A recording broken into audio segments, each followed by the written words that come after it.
সুপ্রিয় দর্শক, আসসালামু আলাইকুম। সবাইকে প্রীতি ও শুভেচ্ছা। নতুন অবস্থা বর থেকে আগাছা কিভাবে পরিষ্কার করতে হয় সেই বিষয়ে আপনাদের মাঝে তুলে ধরছি।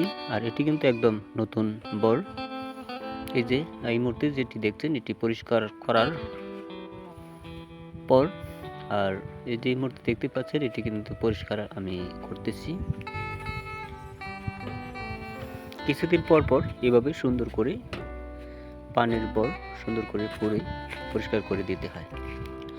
এই মুহূর্তে যেহেতু নতুন অবস্থা, এই মুহূর্তে কিন্তু আসলে আগাছা ভরপুর, তাই আগাছা সুন্দর করে পরিষ্কার করে দেওয়ার জন্য চেষ্টা করছি। আর বিশেষ করে এই বরের প্রত্যেকটা ভিডিও আপনাদের মাঝে তুলে ধরার জন্য চেষ্টা করব।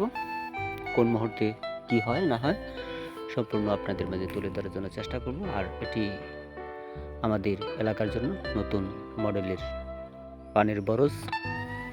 সুপ্রিয় দর্শক, যে জায়গা থেকে দেখছেন দেখতে থাকুন। আর এরকমভাবে যদি আপনি আপনার জায়গা যদি থাকে তাহলে এরকমভাবে সুন্দর করে বর দিতে পারেন।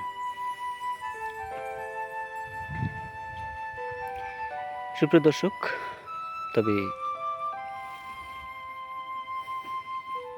সবাইকে অনেক ধন্যবাদ আমার ভিডিও দেখে আপনাদের মূল্যবান সময় নষ্ট করার জন্য।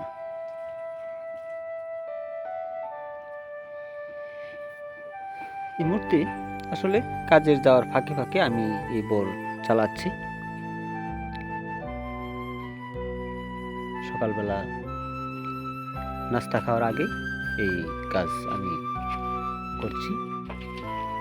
এরপর কিন্তু আমি আমার নির্ধারিত কাজে আমি চলে যাব। সুপ্রিয় দর্শক, সবাইকে অনেক ধন্যবাদ আমার ভিডিও সম্পূর্ণ দেখার জন্য। আর বিশেষ করে সবসময় আমার পাশে থাকবেন আমি কিভাবে এই বর পরিচালনা করছি।